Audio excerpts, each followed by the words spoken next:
Ó, a gente tá ao vivo. Mestre Rigan Machado, que honra. Eu não canso de falar isso. Eu tô tendo tanta sorte de trazer os convidados que eu tô trazendo que eu fico até meio repetitivo. Todo podcast eu começo falando, nossa, que honra. Mas é uma honra mesmo. Obrigado. Tamo com tudo. Tá em Los Angeles agora? Como é que... Não, eu estava no Colorado, aí eu fui lá, dei um seminário rapidinho, num dia e voltei. Eu moro em Los Angeles. Isso. Vamos começar do começo lá, né? Que é uma história maravilhosa, não é todo mundo que é familiar, só quem acompanha o jiu-jitsu mesmo conhece o que começou. Quem vê hoje o mestre Rigan abraçado com Keanu Reeves, Ashton Kutcher, não sabe o tanto que ralou pra conseguir chegar ali. Ralou, né? Os caras vê e falam assim, olha lá, o professor das estrelas. Eu falei, não é bem assim, o cara tá ali ralando e batalhando no nome e na divulgação da arte faz, 30 anos, 40 talvez. Vamos começar. Como é que veio, mudou do Brasil pra cá? Vamos voltar lá atrás naquele começo, lá na garagem do Rorion, praticamente. A história foi simples, né? Eu estava no Brasil, eu tinha uma namorada na época, né? E conversando com a minha namorada, a gente chegou a uma conclusão, ela queria fazer um curso aqui nos Estados Unidos, e eu falei, vou lá passear um pouquinho, mudar o ambiente um pouquinho. Aí eu vim para os Estados Unidos, fiquei na casa de um primo meu chamado César Gracie. Aí fiquei lá um tempo, aí depois eu gostei de São Francisco, mas tive a oportunidade de começar a falar com o Rory, e o Rory tá precisando de ajuda. Isso quando? Isso era o quê? 80 e pouco, 90 e pouco? 80 e pouco. Aí o Roy estava sozinho quando eu cheguei, aí o Rick tinha chegado na mesma época. Aí o Royce estava dando muita aula, estava até meio estafado quando eu cheguei. Eu falei, Royce, eu te ajudo aí tudo. E com a ideia o Roy tinha uma visão de querer abrir a primeira academia, né? Então a gente dava aula de 8 horas da manhã, cada meia hora tinha um aluno, tinha umas 20 aulas privadas por dia. E tudo particular, tudo 1 a 1, né? De meia hora, assim, aula de defesa pessoal, tipo uma aula básica de... Uhum. Aí e tinha alguns alunos mais avançados, assim, a gente dava um pouquinho mais do jiu-jitsu brasileiro, né, que eles chamam. Mas então, depois de 1 ano e pouco, o Rory, depois de 1 ano e meio, aí o Rickson saiu, eu acabei saindo. Aí o Rory parece que abriu a academia dele. Aí começou, né? Aí eu abri minha academia, o Rickson abriu a academia dele. Aí eu fui para... A minha primeira academia foi no Valley, no São Fernando Valley. O Rory tinha uma academia em Torrance, né? Que era 1h30, 1h20 de distância, né? Uhum. E o Rickson, ele estava em Pacific Palisade, aí ele montou a academia dele lá no Brentwood, entendeu? Aí começou, né? Aí começou começo do jiu-jitsu aqui nos Estados do Unidos. Crescimento do jiu-jitsu. Aí veio o UFC, aí do UFC explodiu. É muito legal essa história, porque os precursores do jiu-jitsu aqui, né? Você vê o que o jiu-jitsu virou hoje e tá assim, tem cara que já consegue, mesmo sem abrir escola, né? Porque antes era assim, o cara virava um faixa preta muito bom, não todos, claro, mas alguns, né? Um faixa preta muito bom. O sonho do cara ou era ir pro MMA e lutar, ou abrir a academia dele e fazer disso um estilo de vida. Hoje você vê cara que vive de competição, praticamente, né? Não foi pro MMA e só compete, e os caras estão fazendo uma grana. Você vê aqui eu tô em Nova York, aqui no próprio Renzo tem o Gordon Ryan, tá? Esses meninos têm uma carreira, uma vida e uma situação financeira completamente que não era, isso não era real há 10 anos atrás, né? Então, o movimento que começou e a explosão, o próprio UFC deve ter ajudado. O UFC cresceu demais. Eu acho que o UFC foi o... Desculpa que entrou. Claro. O UFC foi a explosão. O divisor de águas, né? Foi o que, com a vitória do Royce, eu me lembro que depois disso eu recebi ligação para dar seminário no mundo inteiro, graças a essa explosão que teve no UFC, que deu uma chance de introduzir o jiu-jitsu super bem rápido, né? Uhum. Então, na época, como só tinha pouca gente, tinha eu, o Rickson, o pessoal assim, então foi uma explosão com a gente muito grande. Então a gente teve a chance de ter uma boa fase assim, de trabalho, assim, viajando, dando aula, introduzindo o esporte em outro país. E para quem estava naquela época procurando vocês como referência para aprender, também deu muita sorte, né? Porque era um grupo que até hoje é um grupo seletíssimo de mestres da mais alta qualidade, como poucos no mundo. E o pessoal, apesar de não ter ideia disso na época, eu estava até falando com o mestre Horion ontem sobre isso, eu falei, o cara passa, tá lá, um cara do Rio de Janeiro na garagem, o cara não faz ideia quem que é. E a sorte que ele tá tendo, né, da oportunidade. Aí chega lá, tem você, tem o Royce, tem o Rory, tem o Rickson, o cara fala assim, tem 4 brasileiros lá, estão ensinando, e o cara não tem noção da história por trás disso, né, dos nomes, das lendas, e eu acho que a qualidade do jiu-jitsu de vocês naquela época foi o principal motivo que chama pra seminário e faz aqui, não sei o quê, porque se pega uns caras que sabem mais ou menos e que vieram pra cá, de repente tinha mudado o curso da história toda, né? Foi alinhou perfeito. Para mim é um privilégio, né, ter a chance de participar de uma evolução, né, da arte marcial, mas e uma revolução, né? E fazer o que você gosta, né? Acho que na vida é importante você fazer o que você ama. O pessoal fala, você faz o que você ama todo dia, não é nem trabalho, né? Vamos curtir. Os seus irmãos estão todos aqui nos Estados Unidos também? Eu sei que o Jean-Jacques tá... Eu quando vim, voltando ao tempo aqui, eu me lembro quando o Chuck Norris, eu fiquei amigo do Chuck Norris, e o Chuck Norris me ajudou a abrir minha primeira academia. Eu ouvi essa história, sensacional. Aí o Chuck Norris, gente boa pra caramba, ficamos amigos, aí dava aula pra ele na casa dele, aí ele tinha Fazia ponta em filme, tudo do dele, não fazia? Fazia. Texas Ranger, né? A gente fez eu fiz uns 3 episódios, meu irmão fez 8 episódios, e teve um que ele botou todos os irmãos juntos. Que legal. Mas voltando ao passado, o Chuck Norris era o dono de um mall, abriu o mall, e no Grand Open, lá quando abriu a inauguração, né, do mall, ele falou, vou lá fazer a demonstração com você. Aí botou no LA Times que ia fazer a demonstração lá com a gente, veio mais de 5 mil pessoas. Nossa Senhora. Então, em um dia, eu assinei 250 alunos. Em um dia, que beleza, né? Dia. Aí eu falei, não vou aguentar ficar dando aula 6 da manhã, 11 da noite, eu preciso de ajuda. Aí eu estava conversando com o Chuck Norris, tu chama os teus irmãos. Eu falei, Aí eu chamei o Carlinhos e o Johnny, eles vieram, aí começaram a me ajudar, aí passou um ano, eu trouxe o Jean-Jacques e o Roger. Aí começou a evolução, né, do grupo do Machado, a gente ia separado do Horion. Quando rolou a separação o que aconteceu da bandeira Gracie, né, praticamente.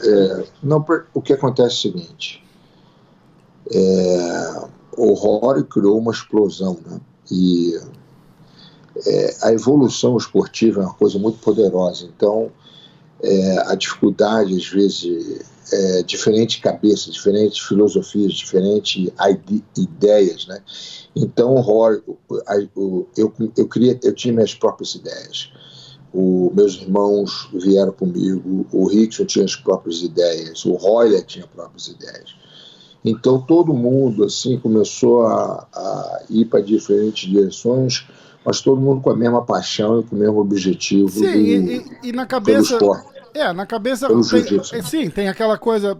Pô, é um faixa preta com tanta instrução quanto e você quer fazer as coisas. É completamente normal, né? É que rola o atrito, né? Não, É não tem evolução, né? jeito. A evolução é você chega num ponto que você quer sua independência intelectual, Isso. independência de trabalho. Então, isso acontece com qualquer grupo, qualquer organização. Então, aconteceu com a gente, mas eu tenho um respeito muito grande pelo Rory, eu tenho um respeito e um carinho muito grande pelo Rickson, pelo Royler.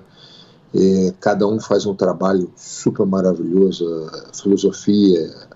Eu acho que o Rickson, em termos de visão, a parte espiritual, a parte de detalhes, o Invisible Jiu-Jitsu que ele criou, é uma coisa maravilhosa. O Rory, com a focalização na dieta Grace, para expandir a saúde, eu acho também maravilhoso. O Royler, com a organização dele. Eu acho que cada um está fazendo um trabalho maravilhoso e todo uma mundo evolução, né? soma pro que virou a explosão do jiu-jitsu que virou hoje. Até. Todo mundo é uma peça fundamental ali e eu continuo batendo na mesma tecla. De repente, sem um de vocês, não teria ficado assim. Não dá para saber. Eu vou te contar um negócio que tu vai ficar impressionado. Sabe quantos seminários eu já dei nos últimos 35 anos? Nossa. Eu já dei mais de 720 seminários. Nossa. Em mais de 100 países. É uma loucura, né? Então, eu venho... Para mim, seminário é uma honra, porque um dos maiores prazeres que eu tenho é viajar. Então, sempre que eu tenho oportunidade de ir em um país, eu quero conhecer o país e aproveito do seminário. Então, é uma coisa perfeita, né? Então, é férias... e você faz o que você gosta. É uma coisa super interessante, porque é você conhecer o mundo, né? E o jiu-jitsu, uma coisa que é interessante, você não importa onde é que você esteja no mundo, é tipo um Jiu-Jitsu Brothers, Jiu-Jitsu Family.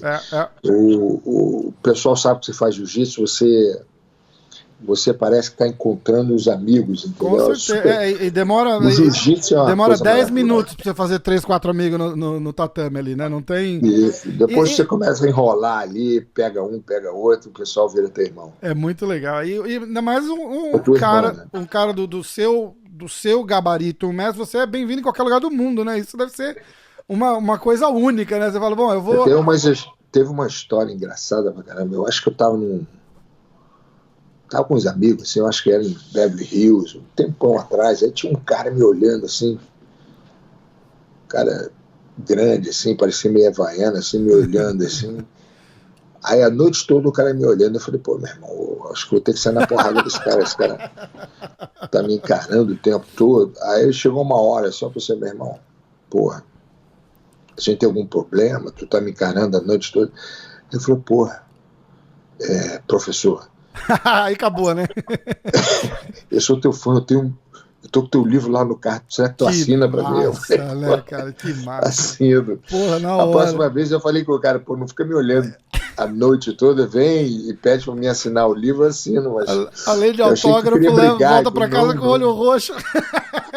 Mó orgulho, né? Pô, foi o mestre Machado. Isso acontecia assim, agora tá acontecendo bastante. Às vezes eu tô no lugar assim, o cara, porra, posso tirar uma foto contigo, professor? Eu falei comigo, claro, mas é engraçado, porque eu não vejo como uma pessoa ou celebridade de nenhum jeito. Eu gosto uma das regras que eu sigo, eu deixo meu ego lá de fora. Isso, né? Isso. Eu acredito que o ser humano é igual a todo mundo. E a humildade, para mim, é uma das regras que eu sigo 100%. Eu não deixo o ego me afetar de jeito nenhum. Mas isso é uma coisa bacana que faz voltar de novo lá pro começo da... Porque com a evolução hoje, tem, sei lá, quantas pessoas praticando jiu-jitsu hoje, é imenso o esporte que virou, né? E a arte marcial que cresceu. Então, conforme a pessoa vai pegando interesse, o cara começa a estudar. Fala, pô, como é que começou isso aqui? Aí ele vai lá pro Rio de Janeiro, no começo da história, aí ele volta aqui pro começo dos Estados Unidos, aí ele vê os nomes. É o Reagan, é o Horion, é o Rickson. Pô, aí que vira esse status de celebridade, mesmo sem querer, porque é um cara que, que começou uma lenda. E quanto mais gente vai ficando familiar com o jiu-jitsu, mais isso vai acontecer. E é bom. Não é aquela lindo, me dá um autógrafo. É uma idolatria de respeito, né? É a melhor que tem. O cara vê como um exemplo a ser seguido, né? É muito legal. É muito legal isso. E cada um reage de um jeito quando vê a pessoa. O cara fica lá todo fortão parado, só encarando de longe. Porra, não sabe. O Renzo, eu gravei com o Renzo faz umas 2, 3 semanas, e o Renzo conta, fala, cara, tem gente que conhece ele na rua aqui, principalmente aqui em Nova York, ali em volta da academia onde ele anda, ele conhece todo mundo. Parece aqueles candidatos a vereador no Brasil. O Renzo é um cara super interessante. Eu me lembro a última vez que eu tive o Renzo, eu acho que foi... Eu tinha um amigo meu que estava querendo fazer business, eu acho que em Abu Dhabi, um milionário, assim, amigo meu. Aí eu liguei pro Renzo, pô, quando você estiver aqui em LA, me avisa que eu quero te apresentar esse milionário, parece que o cara tá interessado em fazer negócio, de repente é bom pra você. Porra, Rico, tô indo aí. Não, aí o Renzo falou, porra, eu vou estar aí daqui um mês, eu te ligo quando tiver aí. A gente combinou, foi comer, o milionário levou a gente num restaurante e eu não sei o que aconteceu, daqui a pouco tinha mais de 15 pessoas na mesa, isso num restaurante aqui caríssimo, chamado Nice Guys. E todo mundo, o pessoal todo lá, os caras bebendo, eu não bebo, nunca bebi na vida, mas todo mundo bebendo, se divertindo, comendo. E o Renzo é super carinhoso, ele foi e pagou a conta de todo mundo, não deixou ninguém pagar. Eu fiquei assim, porra, você vai ser cara, quer dividir isso? Que isso, Ricão?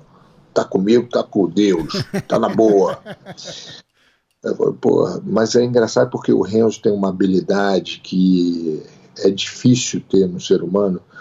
Não importa onde ele esteja, todo mundo, ele agrada a todo mundo, ele tem um carisma que é uma habilidade que nasceu dele. Acho que é impressionante. Onde ele vai, ele sabe como envolver as pessoas, sabe como conquistar as pessoas. Hoje em dia me tornei, porque eu cresci com o Renzo, né? Então, hoje em dia, a evolução que ele teve desde criança, hoje, se tornar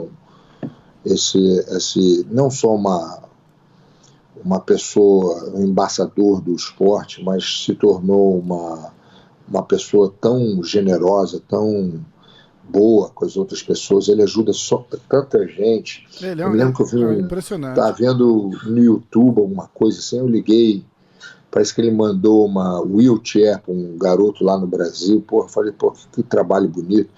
Isso é uma coisa que me ajuda a criar respeito pelo ser humano. Quando uma pessoa quer ajudar outras pessoas e através do sucesso dela, ela usa isso como uma plataforma para ajudar outro ser humano. Eu acho que isso que a coisa mais importante para mim é o seguinte: para você chegar e você ir na academia dar uma aula de mostrar umas técnicas, isso, aquilo, é legal, eu respeito, é um bom professor, isso tudo, mas a pessoa que tem essa habilidade e usa essa força que ele tem de ensinar, mas não ensinar só o esporte, mas ensinar o outro ser humano a se tornar uma pessoa com confiança, se tornar um melhor ser humano para o mundo, tornar aquela pessoa um bom pai, uma pessoa saudável. Então, ao momento que você usa essa habilidade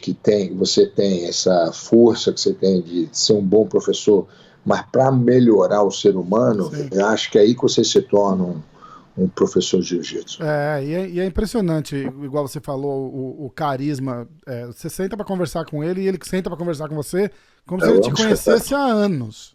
há anos. Assim, ele senta Eu e bate acho, eu papo. acho que o futuro do Renzo vai ser política, eu acho. Eu tô achando Não, que o Renzo já tá amanhã vai se meio. tornar Já um. tá no gancho ali, virou embaixador Daqui a da pouco eu não duvido nada. O Renzo lá, presidente, o novo presidente, Renzo presidente Grace, Grace, né? Porra, já presidente pensou do Brasil. como é que vai ser isso daí? Eu quero ver aqueles discursos no Senado, como é que vai ser. O que é, rapaz? Vem aqui, eu vou te enfiar a mão na cara. O único medo de ele se tornar presidente é querer estrangular os outros presidentes. Rapaz, vem aqui, eu te pego no pescoço. Rapaz, vem aqui. Ele O contou a Renzo história da briga com o presidente da França. Foi assim, foi sensacional.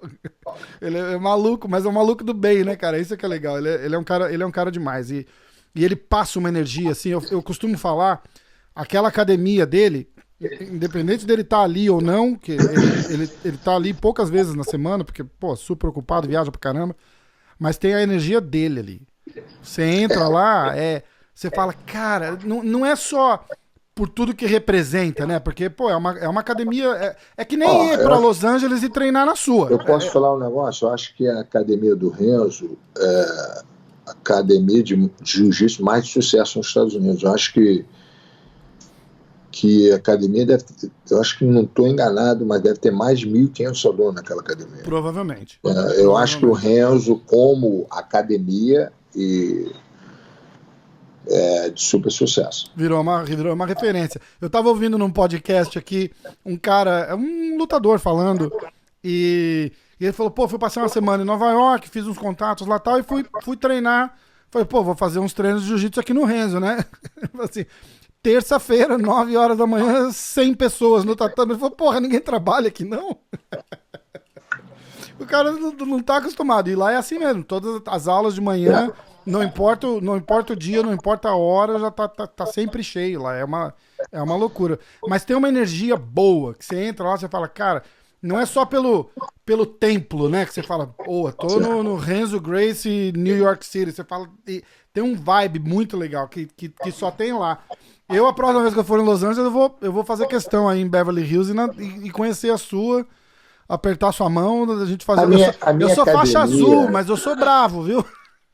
A minha academia é uma coisa que eu não sei nem te explicar o que aconteceu, o que está acontecendo. Por exemplo, eu vou te dar um exemplo. Por exemplo, quando eu tinha uma academia em Redondo Beach, a academia devia ter quase uns 400 a 430, 450 alunos. Estava lotada. Academia grande. Mas não sei porquê, um dia eu fiquei meio saturado. Eu fiquei saturado porque eu dava aula de 6 da manhã às 10 da noite e final de semana dando seminário, adorava dar seminário. Mas chegou uma hora que você, depois de 10 anos, 12 anos, 13 anos, você dá uma estafada. Sim. Eu fiquei, aí eu comecei a pensar, eu tenho que mudar um pouquinho esse meu esquema, que está muito desgastante, mentalmente, fisicamente. E eu não sei o que me deu. No dia seguinte eu vendi a academia. Eu vendi para um aluno meu. Aí dali eu falei, o que eu vou fazer? Ter que fazer alguma coisa diferente. Aí eu abri uma academia em Beverly Hills, uma academia de locação super cara, 6 vezes mais cara o metro quadrado da academia que eu tinha. E aí eu falei assim, meu irmão, eu não vou aguentar essa academia muito tempo, não. Vou aguentar no máximo 1 ano. E eu comecei a ver que não tinha lugar para parquear. Se não vir. E aqui isso é um problemão, né? O pessoal no Brasil que não é familiar aqui nos Estados Unidos, se não tiver lugar para estacionar o carro na porta da parada, a chance de dar certo é muito pequena, né? Eu só tenho 3 parques para visitas, eu não tenho mais do que 3. Então eu comecei a pensar, meu irmão, como é que eu vou sobreviver? Eu tenho que botar nessa academia no mínimo uns 400 alunos para break even. Aí eu fiquei pensando, cara, ó, roubada que eu meti. Aí o meu primeiro aluno foi um cara chamado Ashton Kutcher, que é um ator Aí o Ashton Kutcher foi. O pessoal conhece bastante ele. Ex-marido da Demi Moore, um cara muito famoso. Isso. Aí, na época, ele estava fazendo um show de televisão, acho que o Two and a Half Men. Two and a Half Men. Ele entrou no lugar do Charlie Sheen, né? Aí ele foi escrever um cheque para mim. O estúdio mandou um cheque. Aí só tinha ele como aluno na época. Foi o meu primeiro aluno. Mandou um cheque de $9 mil na época para mim. Aí eu olhei assim, porra, $9 mil? Aí ele falou, Riga, não se preocupe, não é eu que estou pagando, não, é o estúdio. Então eu boto o preço de estúdio, que geralmente esse é o preço que a gente paga. Eu falei, pô, um aluno está pagando $9 mil. Eu falei, por mês ou é por aula aqui? Só pra gente deixar claro, né? Não, ele pagava mais ou menos $500 por hora, quando ele treinava comigo. Aí dali, um dia eu estava conversando com ele começou a me dar aula de negócio, começou a me dar aula de business. Ele é um cara inteligentíssimo, né? Faz investimentos, é um cara de muito sucesso, assim, não só atuando. A conversa foi super agradável, porque ele estava falando assim, no futuro eu vou fazer meu primeiro $1 bilhão. Eu olhei para ele, pô, mas cara... Rapaz, quantos anos você tem? 20 anos de idade, né, cara? Impressionante. Eu falei assim, né? Para ser ator, paga estudo. Ele falou, pô, Riga, eu sou dono de 45 companhias. Eu olhei assim, me explica que companhia que você é dono. Ele falou, eu sou um angel investor, que eu investo no começo das companhias, é um termo técnico que você fala quando você investe em tecnologia. O primeiro grupo de investimento em tecnologia chamado Angel Investor. Né? Isso. Eu nem sabia o que era Angel Investor. E a companhia dá certo, ele fica com uma porcentagem boa ali, né? Porque ele bancou os caras no começo. É um acordo bem... Isso. É isso mesmo. Mas é um investimento de altíssimo risco também, o que mostra que por exemplo, o cara é inteligentíssimo. Isso. Ele investiu no Uber, ele investiu no Airbnb, ele investiu hoje em dia na Peloton, aquela Peloton Bike. Eu tenho aqui, muito bom também, muito boa. Ele investiu em companhias que foram avaliadas por bilhões de dólares, né? Isso. E ele começou a fazer muito dinheiro com isso. Então ele investiu na própria companhia de roupa dele, companhia de água, ele tem uma companhia que ele faz.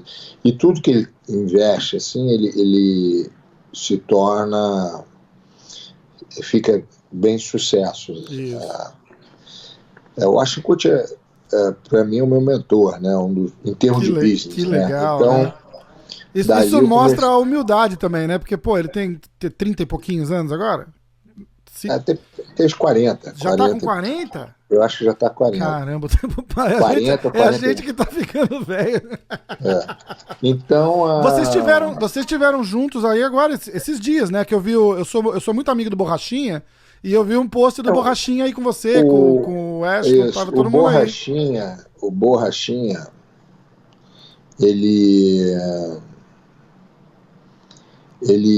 eu não conhecia ele, não. Aí teve um amigo meu chamado André Lima, que foi aluno meu, faixa preta. Eles estavam num hotel perto da academia do André Lima, aí parece que eles foram lá treinar com o André Lima, e o André Lima me ligou, pô, o Borrachinha quer te conhecer. Eu falei, traz aqui. Aí eu nem falei com o Ashton Kutcher, fazer uma surpresa com o Ashton Kutcher. Aí o Borrachinha chegou lá até com o Valide. Aí eu falei, o Renzo vai ficar bravo.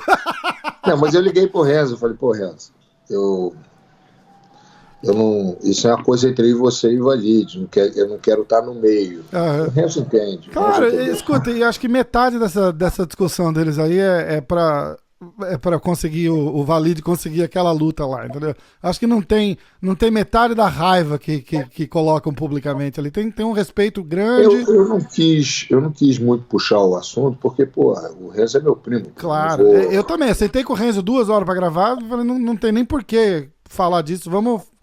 Eu vou te falar, eu até gosto do Valide, cara. Eu conheço o Valide desde da faixa azul. Eu acho o Valide, onde ele chega no ambiente, ele é engraçado, ele me faz rir, um cara divertido. Mas eu acho que isso é um problema de passado, entendeu? Um problema que eles devem ter no passado que Teve um documentário do Raio. Isso, foi aí que falou, começou. Aí parece que, pô, tu fala do irmão que acabou de morrer. É foda. Aí foda. cada um tem uma visão, entendeu? Então, mas eu acho que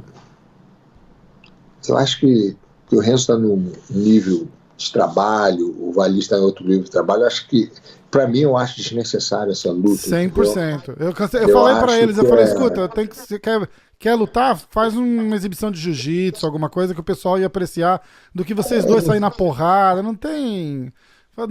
ninguém precisa disso mais hoje, né? Tá todo mundo bem de grana, bem de nome. O Renzo está no nível de trabalho, nível de... Eu acho que o Valide também, o Valide tem um promotor de evento. Eu acho assim, pô, entendeu? Eu acho desnecessário. A palavra você acertou na lata, é desnecessário. Deve ser pessoal, porque eu não sei, de repente, eu não sei qual é a razão, mas... Eu acho que é um pouco pessoal, assim, sei lá, 20% pessoal e 80% é promotion, entendeu? Tanto que a luta não saiu, porque parece que o Valide queria fazer a luta aí no Brasil, pelo Jungle, ou alguma coisa assim, e ofereceram pelo One e ele não quis. Então é assim, ele quer tem que ser uma combinação de tudo, não é só a raiva, entendeu? Tem que ter a raiva, mas tem que dar dinheiro, tem que ajudar a promover. Fazer um dinheiro. Claro, pô. Por isso que eu falo, a raiva não é tão grande ninguém assim. mais sai porrada de graça, não existe mais. Claro, pô, não existe. Tá certo. Tá, aí os caras chegaram aí com o Ashton Kutcher pra fazer um treino. Pô, o Borrachinha ficou impressionado. Ele falou, pô, eu fiz um treino com o Regan, cara. Eu falei, pô, demais. O Borrachinha é gente boa. Eu achei ele bem humilde, bem... Muito. Bem habilidoso também. Eu vi ele mostrando as técnicas com o Ashton Kutcher lá. Eu achei que ele tem um joguinho bem justo, assim. Eu até falei assim, pô, eu tô impressionado que você é bom professor também. Aí ele falou assim, não, eu gosto de lutar. Eu falei, não, você explicou bem as técnicas. Mas eu acho que ele vai ganhar esse cinturão. Eu acho também. Inclusive, eu acredito 95% que ele vai nocautear o cara. Eu falei pra todo mundo. Tem uma pegada forte. Se ele tivesse lutado esse fim de semana, não tinha tido esse fiasco que teve no meio evento agora. Mas eu vou te falar um negócio. Aquele cubano, não é brincadeira, não. Eu acho que quando você tá dentro do ringue ali,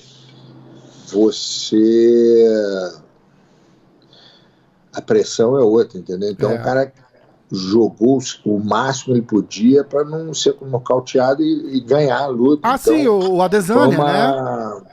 Quando chega num nível tão elevado, às vezes a luta não é bonita, mas é calculada. Tem muito a perder, né?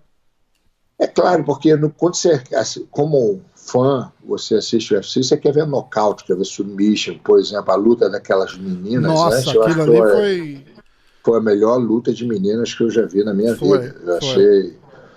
Eu achei um show maravilhoso. Eu fiquei impressionado. Ficou mais extremamente agressiva as duas, né? Lutadora, mulheres mudou de 100%. Eu fiquei impressionado com o nível técnico, nível de raça, com a determinação de ser um campeão, uma coisa maravilhosa. Eu fiquei super valeu a pena ter assistido. Sim, a Joana saiu deformada de lá e não parava, né? Você vê que no finalzinho ainda a testa dela inchou de um jeito e começou a incomodar ela, porque ela passava a mão. Mas não diminui, não tira o pé do acelerador um minuto ali, né? Um show de igual você falou, de técnica, de garra, de vontade mesmo. Impressionante. Então, essa luta do Romero com a Adesanya, a expectativa era que o Romero fosse com tudo pra cima, porque, o cara tá com 43 anos de idade, é a última chance do cara, era o que todo mundo ficou esperando.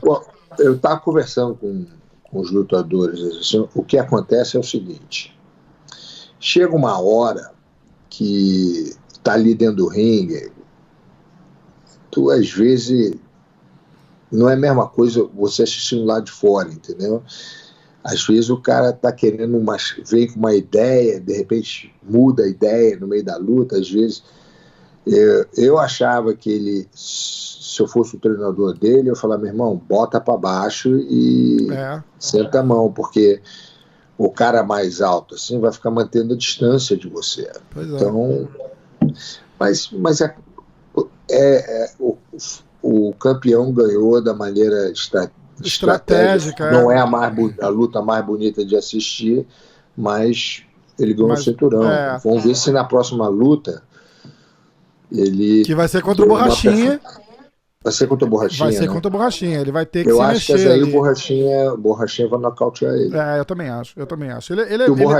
Eu acho que o Borrachinha vai partir pra cima. O Borrachinha não para. Você olha assim... Eu acho que ele não perde essa oportunidade não de ficar joguinho técnico. Ele vai ou ser nocauteado ou nocautear. Isso. Que era o que eu ia falar agora. A gente como fã... eu como fã... É fácil analisar, assim, porque... Você chega lá, eu queria que o Romero fosse. Porra, ô Romero, quando vai ser a última. Quando vai ser a tua próxima oportunidade de tentar se aposentar campeão? Nunca, cara. É agora. Vai com tudo e vai pro matar ou morrer, porque você vai. Se você for nocauteado, botando uma pressão, não fica nem tão feio. O cara, tipo, porra, o guerreiro, né, cara? Pô, acontece. Sobrou um soco ali, pegou o cara, mas você vê que o cara tava indo pra cima. Agora, o campeão ficar naquele jogo tático, que tá certo pra ele quer preservar, ele não dá pra ser descuidado ali. Mas o desafiante ficar no mesmo jogo tático, porra, aí fica complicado. Concordo. Como é que foi esse... A gente tava falando do Ashton Kutcher agora. Como é que foi essa história com o Keanu Reeves pro John Wick e treinou? Cara, eu vou te falar tudo. A história é minha. Por exemplo, a minha paixão... Eu faço o que eu amo, né? A minha paixão. Então, a outra paixão que eu sempre tive veio pelo meu pai. O relacionamento que eu tinha com meu pai me adorava.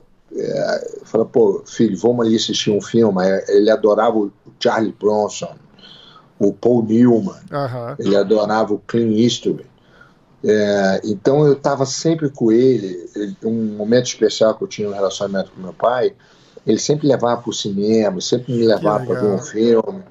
Ele era o companheiro dele de cinema, né, de filmes ou televisão, assim, um show maneiro assim. Ele sempre me chamava assim, a gente ficava conversando sobre o filme depois.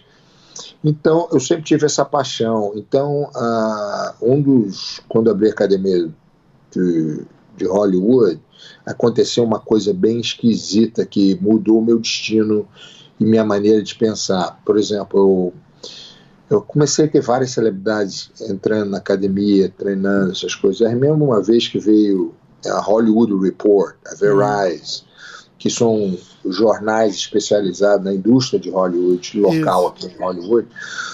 Aí chegaram lá e me ligaram, falaram, pô, a gente queria fazer uma entrevista. Eu falei, pô, você quer fazer uma entrevista com algum aluno?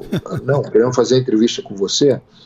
Aí eu não entendi, comigo? Eu falei, contigo. Aí eles foram lá na academia, aí eu perguntei, por que vocês escolheram fazer a entrevista comigo? Ele falou, pô, Rica, você é o professor número 1 do mundo de celebridade.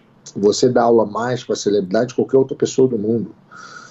Aí aquilo quando ele fez o artigo, a minha vida começou a acontecer uma coisa diferente. Aí começou a acontecer pessoas me ligando para ajudar, tipo um advisor, né, no filme, porque a evolução do jiu-jitsu, a nova geração de coreógrafos, de pessoas que fazem as lutas, eles começaram a querer adicionar mais jiu-jitsu, aí eles queriam um professor de jiu-jitsu para ensinar os atores, essas coisas todas. Aí comecei sem te cortar, mas já cortando, porque isso também tem a ver com a popularização do esporte, do UFC.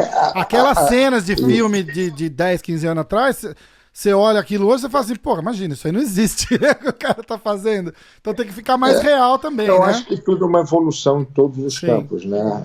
O UFC ajudou a evoluir as lutas na indústria de Hollywood, né? Então, eu comecei eu fiquei amigo do Paul Walker, através do professor dele que me apresentou, o Franjinha. Ele morava em Santa Bárbara. Aí me apresentou o Paul Walker. O Paul Walker, quando estava na minha região, vinha dar uns treinos. Aí o Paul Walker sentiu que eu estava interessado a conhecer essa indústria. ele me chamou para trabalhar no Fast and Furious 5, né? Que legal. Velozes e Furiosos. No Velozes e Furiosos, isso. Aí eu fiquei com ele lá, com o Paul Walker, fiquei uns 15 dias trabalhando com ele lá, a gente treinando todo dia, me apresentou pro Van Diesel, me apresentou pro pessoal lá do Velozes e Furiosos. Sim. Aí fiquei amigo do Van Diesel, aí depois o Van Diesel deu uns treinos, aí o Van Diesel me chamou para um show dele, aí depois, mais tarde, começou a receber uma ligação de um estúdio de filme de ação chamado 8711, que é onde eles onde é um filme especializado, é um estúdio especializado só para fazer filme de ação. Uhum. E fizeram os 300 com Gerald Butler, isso. E fizeram todos esses filmes da Marvel, de Capitão América. Os caras, eles sabem como fazer ação do filme, todo aquele trabalho. Uma referência no gênero, né? Aí eu fui com ele lá, ele tinha acabado de fazer o John Wick, o primeiro. Uhum. Aí o cara que estava ajudando eles era um faixa preta nosso. Aí ele falou, pô, Riga, a gente tá com o Keanu aqui, a gente quer dar um upgrade, a gente quer dar uma melhorada no Keanu. Aí eu comecei a treinar com o Keanu. Por exemplo, eu fui lá, desenvolvi um treinamento e eu queria que o Keanu melhorasse a movimentação dele. Então eu comecei a ensinar mais combinações, fazer um técnico bem específico para o cinema para ele. Aí a gente treinei a equipe, aí eu ajudei ajudar a desenvolver algumas das lutas, assim. Então foi um filme que abriu as portas para mim, comecei a receber outras ligações. Aí eu comecei a decidir, sabe o negócio? Eu vou estudar, vou aprender, vou tentar pegar, tipo assim, evoluir como primeiro a pessoa que desenha as lutas, isso, que a gente chama de fight choreographer, e o próximo passo é você se tornar o stunt coordinator. Entendi. Stunt coordinator é o cara que está encarregado cuida dos dublês, né? E hoje em dia eu sou stunt coordinator. Eu fiz meu primeiro filme as stunt coordinator, que é um filme para Walt Disney. E agora eu vou fazer mais 2 filmes, pequenos, que ainda tô, tipo assim, eu tô querendo pegar um dia a faixa preta. Sim. Como stunt coordinator e depois tentar dar o próximo passo, que é Second Unit Director. Second Unit Director é o diretor encarregado de fazer toda a direção e dirigir a parte de ação do filme. Uhum. E um dia, quem sabe, tornar diretor também. Que legal, que legal. Especializado para filme de ação. Sim, sim. E é uma coisa que é super envolvida na área também, né? Muito legal. O que eu achei legal da história é que você falou que tinha um cara já treinando com ele, um faixa preta seu, ou da academia, e aí volta aquela história do deixa o ego do lado de fora, né? O cara pegar, mas o cara já sendo... O diretor é faixa preta meu também. Entendi. E aí, mas aí, por exemplo, o cara já é um faixa preta. Ele pode ficar na dele ali e dar um treino. Falou, não, peraí, vou fazer um upgrade, eu vou ligar pro meu mestre. Porra, vem cá, mestre, vamos fazer um upgrade aqui. Quem me ligou não foi o meu aluno, foi o diretor. Que é faixa preta. Quando que é faixa preta meu. Ele chegou e falou, Riga, porra, me ajuda que eu quero dar um upgrade no filme do Keanu. Ele até me ligou agora, a gente vai conversar, a gente vai trabalhar no 4. Vai ter o John Wick 4 agora. Então esse ano o Keanu Reeves está fazendo Matrix. Pois é, eu ia falar disso agora, falar de sequências, né? Ele é de sequências boas, né? Porque, fazer sequência todo mundo consegue, mas manter ali o interesse e a qualidade, né? Porque você já assiste o segundo torcendo o nariz, né? Aí você assiste o terceiro, você fala, e aí você fala, é bom, muito bom, e muito legal, né? E o Matrix, então, vai estourar de novo. Aí ele vai fazer o Matrix e assim que acabar o Matrix, começa o treinamento para ele fazer o John Wick 4. Né? Que legal. E essa mudança para Beverly Hills, aquela coisa, porra, tô cansado, e tem muito a ver com a tua qualidade também, né? Você quer estar envolvido e dando a aula, por isso que causa Não, por aquela... exemplo, o jiu-jitsu é a minha base. O Aham, amor que eu tenho pelo jiu-jitsu. Sabe por que eu me apaixono pelo jiu-jitsu todo dia? Eu sou um eterno aluno. Como assim um eterno aluno, Oscar? Eu sou um faixa branca de jiu-jitsu que vem fazendo jiu-jitsu durante muito tempo. Então, a partir do momento que eu me boto como aluno e estou sempre aprendendo, o jiu-jitsu é sempre uma novidade. Eu vejo uma posição nova, eu pego meus faixa preta, a gente começa a estudar aquela posição, isso para mim é uma Disneyland, eu amo fazer que isso. legal. E como eu dou seminário aberto, estou sempre viajando, para mim é importante estar sempre bem informado do que está acontecendo com a geração atualizado, nova. né? Por exemplo, mas a vantagem que eu tenho, eu estou aprendendo, continuo aprendendo, mas eu tenho conhecimento do passado. Sim. Então, eu tenho o conhecimento desde a época do começo até hoje.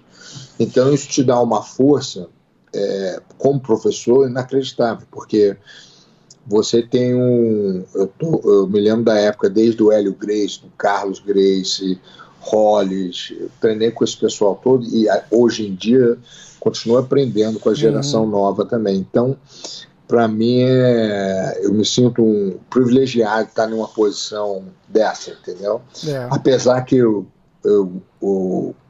hoje em dia já estou aposentado em termos de competição. Quando foi a última vez que você competiu? Ganhou Pan-Americano, finalista no Abu Dhabi, não é? O que acontece é o seguinte, a coisa mais importante para mim o mais importante é o fogo que você tem na tua barriga. A razão que eu fui um campeão na minha época, porque eu treinava 6 horas por dia. Uhum. Eu fazia 40 rolas por dia, me embolava 40 vezes. E 24 horas era pensando em competir, mentalmente, né? Sim. E querendo pegar, porque a coisa mais gostosa para mim não era medalha, não era título, a coisa mais gostosa para mim era você olhar no ringue do outro lado, tem um cara que vai estar treinando para te ganhar e tu falou, vamos embora, vamos entrar na guerra, aí tu vai no meio do ringue, entra naquela guerra e quando você ganha te dá um prazer tão grande. Eu imagino. Que aquele prazer que eu tinha era o meu vício. Uhum. Então, esse era o prazer. Eu sempre procurava alguém para lutar que me desse essa sensação. Se eu lutasse com um cara que eu sabia quem ganhar, que ia ser luta fácil, ou lutar no campeonato pensando em medalha, não era o meu prazer. Uhum. Não era a coisa mais importante para mim. A coisa mais importante para mim era tentar lutar com pessoas que me trouxessem esse tipo de emoção. O desafio, na luta, né? É o prazer de vencer. Então, isso é o maior, para mim, na época que eu lutava, era o maior prazer que o ser humano pode ter em termos de emoção, né? O accomplishment de uma vitória, Sim. de um battle, né? Você é um gladiador. Então, isso eu era viciado nisso, né? E eu tinha um amor por esse processo de sempre ser um faixa branca, de estar sempre aprendendo, né? A coisa mais gostosa, toda semana eu pego os meus faixa preta, tipo uns 10 faixa preta, sento assim, vem cá, o que é novo aqui? O que vocês escutaram? Pá, vamos sentar, vamos. Aí tem uns faixa preta meu que vive no YouTube, porra, eu vi essa técnica aqui, não sei o quê. E o engraçado é que o nome das técnicas hoje me faz rir, porque olha essa técnica aqui do Ed Bravo. Do Ed Bravo, eu ia falar agora, o Ed Bravo é o rei dos nomes. Né? Eu falei, como assim? Tu dá choque no cara quando tá lutando? Aí, pô, é engraçado pra caramba. Mas é a evolução, porque o nickname nas posições é interessante porque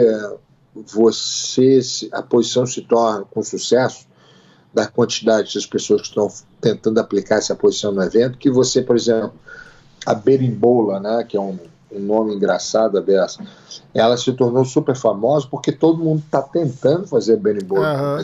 Então, se torna uma posição popular. Então, o De La Riva, por exemplo, que eles chamam a guarda do De La Riva, entendeu? Por exemplo, tem aluno meu, porra, olha aqui essa posição Ezequiel. Aí eu pergunto para o aluno, tu sabe por que se chama Ezequiel? Eles nem sabem. Eles, entendeu? Ezequiel era um judoca, eu conheci ele treinou lá era um judoca que surpreendeu vários lutadores de jiu-jitsu durante o treino, fazendo esse estrangulamento. Aí o pessoal, tá. Então isso é vantagem. Como De La Riva, né? Fala assim, da onde vem? Vem do cara que popularizou. A vantagem de voltar no passado e ver todas essas exposições. Eu tava com o mestre Silvio Bering, a gente fez um também, e eu tava falando... Silvio Bering, como é que ele tá, hein? Ele tá demais. Ele tá trabalhando ele tá fazendo coisa com segurança pública. Ele criou... Eu me lembro dele bem. Eu era muito amigo do irmão dele, do Marcelo. Do Marcelo. Inclusive, o Marcelo, eu faço o podcast uma vez por semana com o filho dele, com o Kiwan. O Kiwan, a gente vai gravar daqui a pouquinho. O Kiwan tá lá em Londres com o Roger. Pô, gente boa pra caramba. Demais. A gente ele faz como se fosse meu filho também. Então, ele foi treinar, ele queria ter gravado aqui com a gente hoje, mas tava naquela... Falou, porra, espero, não espero... Eu falei, vai fazer tuas coisas, porque ele tá com luta marcada também, né, cara? Eu falei, vai treinar, vai fazer tuas coisas e a hora que for pra fazer eu te dou um toque. Aí eu ainda até avisei, mas ele devia estar no treino lá. A gente vai gravar daqui a pouco, fazer o breakdown do UFC do fim de semana e a gente tá tentando fazer uma vez por semana, pelo menos, juntos. Ele tá mudando pros Estados Unidos, aí vai ficar mais fácil. Tá morando lá em Nova York pra treinar? Não, ele vai pra Vegas e vai dar uns treinos em Vegas, aí vem pra Nova York, faz uns treinos aqui, ele tá pensando em ir pra São Paulo, dar uns treinos no Demian Maia também, que tem um treino bom lá, ele tá botando o pé na água, como eles dizem aqui, pra começar essa jornada dele no MMA. Então, mas eu falando com o Silvio, com o mestre Silvio, e eu tava falando, é impressionante você voltar no tempo lá no Rio de Janeiro e pensar que tava... Não, eu sempre gostei do Silvio. O Silvio sempre foi um cara, assim, eu adorava conversar, um cara muito inteligente, né? Você conversa com ele assim, ele tem uma conversa super agradável, sempre bem evoluído no histórico do jiu-jitsu, na filosofia. Sim. Ele veio do pai dele, do irmão, né? O irmão Marcelo Bering era um amor de pessoa. E ele tá com segurança, tipo, jiu-jitsu pra law enforcement, pra quem trabalha com segurança. Eu lutei com o Marcelo 2 vezes. Ah, é? Eu lutei na faixa marrom e na faixa preta. E como é que foi? Não, eu ganhei as duas, mas a primeira luta que eu lutei na marrom era mais forte que ele, né? Maior um pouco, então eu dominei, fiz pontos, a beça. E na segunda luta que eu tive com ele na faixa preta, ele veio bem estratégico, ele não queria ir pro chão, ele queria fazer uma luta mais em pé. Aí eu puxei pra guarda, acabei raspando, assim, acabei ganhando por pontos, mas foi uma luta mais dura.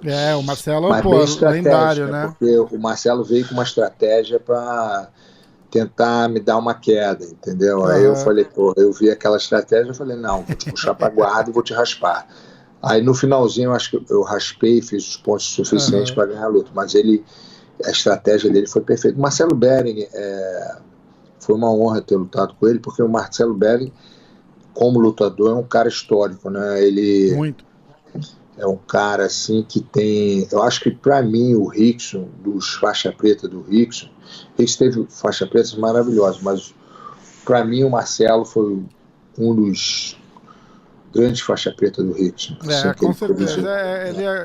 Nunca conversei com o Rickson sobre isso. Eu tive aí na Califórnia no ano passado e fiz uma aula com o mestre Rickson.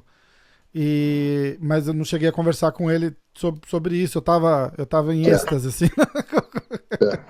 Mas... Não, o Rickson é meu professor, rapaz. O Rickson, ele é uma grande evolução no meu jiu-jitsu, não só meu, mas do meu irmão Jean-Jacques. O Rickson dava aula pra gente, assim, individual. Eu ia na academia dele lá, no mínimo 1 ou 2 vezes por semana, assim. Ele me ensinava os detalhezinhos. Então, meu jiu-jitsu, eu me lembro que deu um upgrade muito técnico, né? Muito evoluído, até que um dia a gente teve que lutar. Pô. Puta aí. Aí eu falei, pô, vou ter que lutar, vou perder meu professor, porra. Aí a gente fez uma luta lá, aí foi mais uma lição de estratégia, né? Que o Rickson, eu vim cego, né, para querer ganhar, Claro. e o Rickson deu uma aula, praticamente a luta acabou ganhando, mas foi uma aula estratégica, né? Que eu ataquei, ele esperou a hora certa para fazer a volta e dominar a luta. Mas eu vou te falar um negócio, o Rickson, para mim, é um cara maravilhoso, sempre que eu encontro com o Rickson, o histórico, a motivação, porque uma das coisas que me fez tornar quem eu sou como lutador foi a admiração pelos lutadores que estavam de sucesso na época, que era o Rickson para mim e o Hollins Gracie. Então esses lutadores para mim que eram os caras que eu queria entender para seguir o passos dele, né? Os passos de como se tornar um grande lutador, como se tornar um grande embaixador como lutador. Então eu admirava muito o Rickson, e para ter lutado com o Rickson, hoje em dia para mim foi a maior honra, né, ter lutado com um samurai como o Rickson. E você, para mim, foi uma experiência maravilhosa que eu vou ter pro resto da vida. É um cara que abraça todos os aspectos não só a luta em si, o treino, né? Eu vou te falar, eu tive muitos bons professores. Por exemplo, eu fui o primeiro faixa preta do Carlos Gracie, né? Carlos Gracie Jr., que é o da Gracie Barra e BGDF. E o Carlos Gracie é um bom líder, é um bom professor, como te dá a direção certa para você se tornar um campeão. É um mestre que provavelmente graduou mais, vamos por um termo bem popular assim, mas é o cara que graduou mais superstars do jiu-jitsu, acho, né? Da geração, o Carlos Gracie Jr. O Carlinhos, eu me lembro desde a época que a gente teve uma briga, assim, hoje em dia, no passado, por visão de business diferente, a gente acabou se separando. Eu comecei em Machado, ele hoje em dia Barra Gracie e tudo, mas eu tenho um respeito, assim, pelo trabalho que ele faz, das coisas que ele realiza.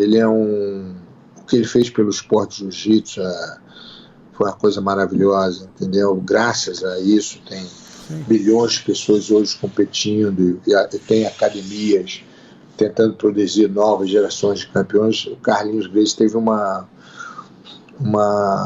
foi a pessoa que ajudou a evoluir o esporte de um nível muito internacional, e se tornou um excelente businessman, tem uma organização maravilhosa, entendeu? O outro professor que eu também admiro muito, que eu tive, foi o Crowley Gracie. Sim. O Crowley Gracie, para mim, muita gente aí, que não dá tanta aula como dava antes, mas eu acredito que foi um dos melhores professores que eu já tive. Ele é um cara que, em termos de estratégia, de luta, não existe. Eu acho que é um dos melhores estrategistas que eu já vi na minha vida. E o Rickson, como ele fala o Invisible Jiu-Jitsu, os detalhes que ele te ensina, foi que me deu a finesse, né, do Jiu-Jitsu. O Hillion Gracie, por exemplo, que eu treinava, era mais como um parceiro de vida, né, a gente crescendo junto. Ele tinha a gente fala, uma guarda, né, que dificilmente eu vi alguém conseguir passar aquela guarda. Ele tinha uma defesa que era de uma coisa de outro mundo. Então eu aprendi muito a me defender por baixo, a guarda, pelo Hillion. O Hillion E o Hillion, para mim, é um grande embaixador em filosofia também. O Hillion tá em Miami agora, né? O Hillion como professor e como hoje em dia eu falo mestre, assim, ele é um cara que ensina a melhorar as pessoas de um nível muito elevado. Sim. Ele é beyond do tatame. A habilidade do Hillion não é só ensinar o jiu-jitsu, mas ele ensina o ser humano a se tornar melhor O Hillion, nesse campo, é um professor maravilhoso. Eu tive a oportunidade de ter os meus irmãos, cara. Meus irmãos... Então, era isso que eu ia falar. A gente vai começar a listar aqui a oportunidade. É uma geração incrível. Era isso que eu tava falando. Você tem 4 campeões dentro de casa com você. É uma loucura. Que a gente montou tatame na sala, treinava técnica, detalhes o dia inteiro. E aprende um com o outro e é uma coisa sensacional, né? É uma coisa que... Eu acabei virando fã do meu irmão, um dos meus irmãos mais novos, Jean-Jacques. O Jean-Jacques é de uma habilidade. O Jean-Jacques é incrível. A habilidade do Jean-Jacques, eu nunca vi isso na vida. Nunca vi. O Jean-Jacques, eu me lembro que o Carlinhos, o Rickson, até eu, às vezes, mostrava uma posição para ele. Uma vez ele fazia a posição, já estava aplicando a posição, já estava fazendo melhor do que eu ensinei ele. Aí eu falei assim, caramba, bicho, de onde é que essa habilidade veio? Para mim, eu tinha que repetir a posição 1000 vezes para poder aplicar a posição de uma forma... eficiente. Que quando eu era pequeno, eu tinha um pouquinho de dislexia. Uhum. Então, o meu método para aprender é através de repetição. Entendi. Então, eu tinha que estar sempre repetindo as posições, muitas vezes, para poder absorver de uma maneira que eu pudesse aplicar bem no treino, entendeu? Entendi. E então, hoje... Fala. Não, desculpa, continua. Então, para mim, a repetição é o meu método, né? Eu boto os alunos para repetir uma posição 1000 vezes antes de botar para treinar. Então, E hoje em dia, o treino, você está mais naquela área particular, assim, não tem... Por exemplo, eu tenho outros negócios que eu estou fazendo fora da academia. Uhum. Eu tenho, hoje em dia, um dos trabalhos que eu faço, um trabalho, eu me tornei stunt coordinator, né? Isso.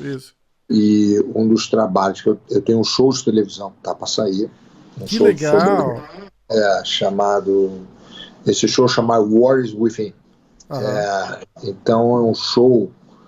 Pô, esse show vai ser maneiro pra caramba. Vai tá para sair, a gente já filmou o piloto, É um show baseado em celebridades e atletas no mundo inteiro. Entendi. E vai passar em que canal aqui nos Estados Unidos? Não, a gente está negociando, a primeira negociação que a gente está fazendo é com uma nova companhia que está saindo, chamado Quibi. Okay. Quibi é um sistema novo de 10 minutos por episódio. É tipo um Netflix desse, sim.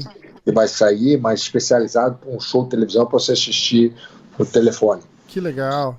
Então essa nova versão, assim, ele tem por 4 bilhões de dólares investindo nisso. Os maiores celebridades de Hollywood, o Kevin Hart,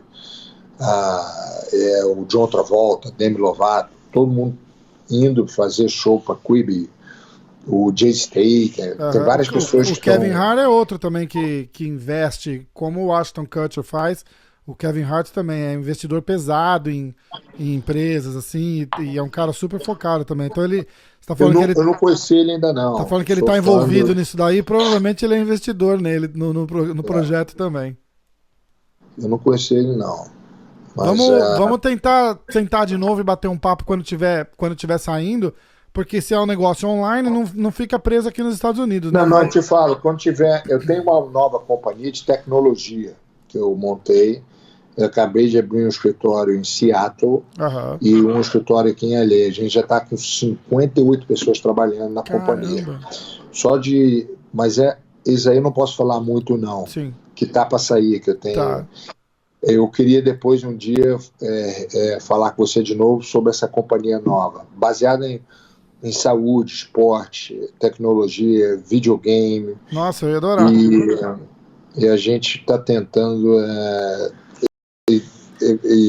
fazer isso com o jiu-jitsu também. Que legal. Então tem um mundo de tecnologia, a gente está trazendo para o esporte de jiu-jitsu. Que legal. Que vai mudar o esporte, tu vai ficar impressionado. Nossa, se prepara. Eu quero ver, vou me preparar. Mestre, eu tô aqui em Nova York, se precisar de qualquer coisa, ajuda com qualquer coisa, conta comigo. Eu levei 14 anos trabalhando para montar essa organização, essa tecnologia, que eu aprendi com a Ashton Kutcher. Então, eu venho trabalhando com os melhores do mundo, desenvolvendo essas ideias. Então, finalmente eu peguei um investimento enorme, foram os meus sócios do Cagestan. Foi para o Cagestan, eles investiram na companhia e o primeiro round, né, foi milhões e milhões de dólares investidos nessa companhia e a companhia vai explodir. Se prepara que vai vir uma evolução esportiva aí que vai mudar o mundo. Nossa, eu quero muito saber. De repente você me conta um segredinho aqui depois que a gente terminar o podcast. Não, se prepara, agora eu fiquei curioso. É que a gente são 4 sócios e a gente assina uma confidentiality que a gente não pode falar. A gente tem que lançar o produto antes de falar, mas você vai ficar impressionado. Se prepara então, que vai vir assim que lançar, eu já estou impressionado e não sei nem o que é. É relacionado à saúde, esporte, jiu-jitsu. Muito legal. Videogame, vai vir uma só de programas que a gente contratou lá em Seattle, no escritório que a gente montou lá, mais de 25. A gente pegou o pessoal da Amazon. De programador para fazer. A gente tá com os melhores do mundo. Que legal. Que legal. E o pessoal que a gente tem um cara chamado Brian, que é o Brian, o cara por trás do UFC em tecnologia, né? Que era dono de uma companhia Red. Ele é um dos sócios da gente. Mas o campeão, a mensagem que eu vou dar, que eu vou ter que ir embora daqui a pouco. Sim. A experiência que eu tenho de vida, de participar dessa evolução emocional, espiritual que o jiu-jitsu me deu hoje em dia. O jiu-jitsu para mim é uma escola espiritual. Você tem que aprender tudo que o esporte te deu e todos os problemas têm sempre uma solução. Então, hoje em dia, eu sou tão grato pelos acontecimentos do que o esporte ensinou, que eu desejo para qualquer pessoa que faça o jiu-jitsu não fazer só em termos de técnica, tenta usar o aprendizado que você tem dentro do tatame para a vida também. Você, por exemplo, quando entra no tatame, aprende a disciplina, usa a disciplina para a vida. Você aprende a usar o teu time para te ajudar. Sim. Tenta fazer a mesma coisa fora de casa, tenta, entendeu, usar a mesma filosofia para montar os teus amigos fora de casa, entendeu, a positividade de se tornar um bom pai, um bom amigo, um bom tudo que você puder, entendeu? Então, se lembra, amanhã o jiu-jitsu é uma força que você tem que usar para ajudar as pessoas. Você tem que usar para tornar as pessoas melhores. E a partir do momento que você está fazendo isso, você está passando o bastão para a próxima geração. Então, eu acho isso é a mensagem que eu mando para esse pessoal que é apaixonado pelo jiu-jitsu da forma que eu sou, entendeu? E a gente tem só que agradecer a tudo que o senhor fez e faz, e cada vez mais, né? E vai expandindo a raiz para outras direções e faz parte da evolução. E a gente agradece, a gente senta, admira. Tem outra mensagem que eu quero dar também. Eu fico uma coisa só que me chateia de vez em quando. Por exemplo, eu tenho um aluno que é uma celebridade, é o Ashton Kutcher. O Ashton Kutcher vem treinando comigo agora, vai fazer perto dos 10 anos. E hoje em dia ele é faixa marrom. E a única coisa que às vezes eu fico chateado é a negatividade das pessoas. Manda o teste não só para mim, mas para ele também, falando, você não é faixa marrom, não é isso, não é aquilo. Aí outro dia, até um dia, aquilo começou a me incomodar de uma maneira tão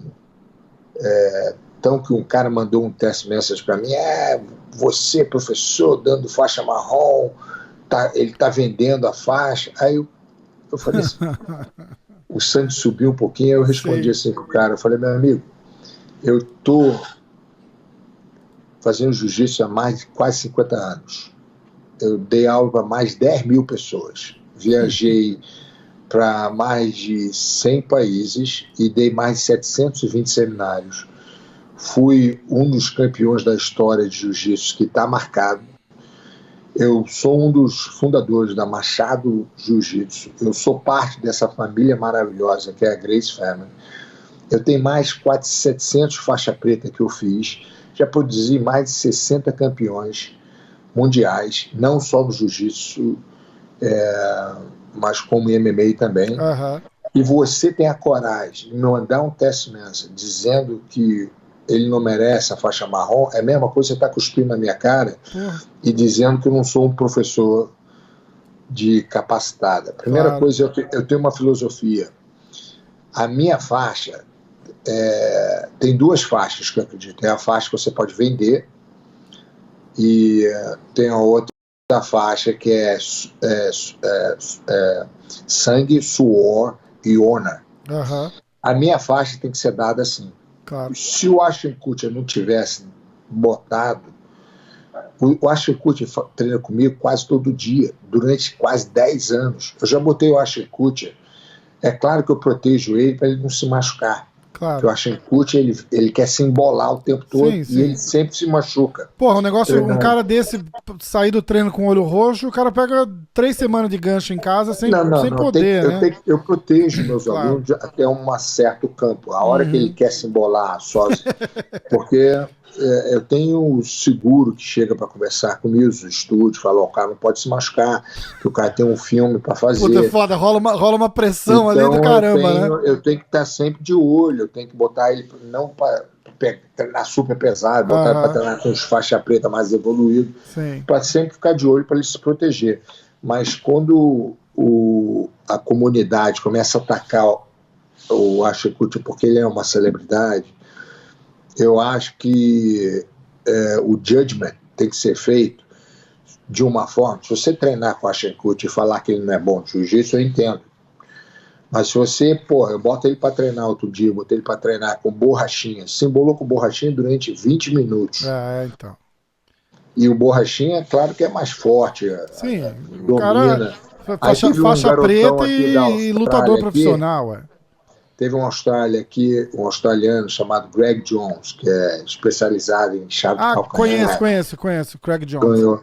Botou para treinou com o Ashton Kutcher 50 minutos. Que legal. E o Ashton Kutcher, se embolando ali, tomando a dura. Claro que o cara é de um nível mais elevado. O Ashton Kutcher não é um competidor. Exato, essa é a diferença. Então, o Greg Jones treina para isso o dia todo, é a vida do cara. Isso, então...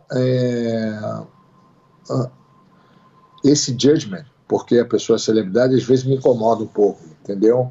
E uma das filosofias que eu tenho, eu não quero saber, eu falo para os atores, o único jeito que eu posso te dar aula, eu cheguei, falei com o Mel Gibson até uma vez, falei, Mel Gibson, o único jeito que eu vou poder te dar aula é botar o Mel Gibson para, entendeu? Sim. Lá fora, e eu te olhar como ser humano. Eu tenho que olhar a tua cabeça, o teu coração, e eu vou fazer a tua cabeça ficar forte, o teu coração ficar forte, a tua saúde ficar forte, e vou conectar os dois, o corpo com a cabeça, e através do jiu-jitsu eu vou fazer essa união. Então, e isso que vai te melhorar emocionalmente e fisicamente. Então, essa é a minha habilidade, entendeu? Então, a razão que eu me tornei um bom professor, e tem várias celebridades vindo treinar comigo, que eu penso dessa forma e treino ele como treino qualquer outro aluno. Então eu fico chateado quando só porque a pessoa é celebridade, o pessoal... E eu tenho certeza que eles apreciam isso também, você tratar eles, porque, às vezes o cara só quer isso. Né? O cara só quer ser tratado como uma pessoa normal, deve encher o saco um pouco, né? Então, antes de fazer um judgment, faz checa o background dele, quanto tempo ele está treinando, quantas aulas ele teve, quantas horas ele botou no tatame, quantas embolações ele teve. E aí, volta no respeito e vê quem tá dando aula pro cara, que não tem faixa vendendo ali. Pra puta que pariu, né? Tirar a saída, perder a classe aqui um pouquinho, mas desculpa pra a resposta que eu mandei pro cara, que eu até me arrependo da resposta, o sangue subiu. Eu falei, rapaz, tu cala essa tua boca aí, rapaz. Responde assim, né? R-A-P-A e acento no A, né? O rapaz. Meu irmão, eu faço esse tempo todo de jiu-jitsu, eu venho aqui na minha social media pra falar merda, rapaz. catar coco no mar, porra. Aí você tá sendo educado, eu tenho certeza que você não falou vai catar coco no mar. Você não pode perder a cabeça, né? Tu tá sempre... Social media é uma coisa aberta, né? Qualquer um pode falar. Com certeza. Deu voz a muita gente, né? Campeão, foi um prazer conversar com você. Obrigado pela sua oportunidade. O prazer foi meu. E como é que eu faço para ver esse vídeo depois? É isso, a gente vai postar. Esse vídeo eu vou dar uma editadinha e tal. E a gente vai botar no ar semana que vem. Tá, você me dá uma notificação. 100%. Tá, eu te mando os links, a gente fica em contato. Me manda o link, eu vou repostar também. Ótimo. Tá e bom? quando a grande novidade sair, eu quero fazer outro pra gente contar. Que eu tô curioso também. Não, deixa sair e a gente se fala. Tá combinado. Tá, mestre, muito obrigado. Obrigado demais pelo tempo, uma honra. Um abraço.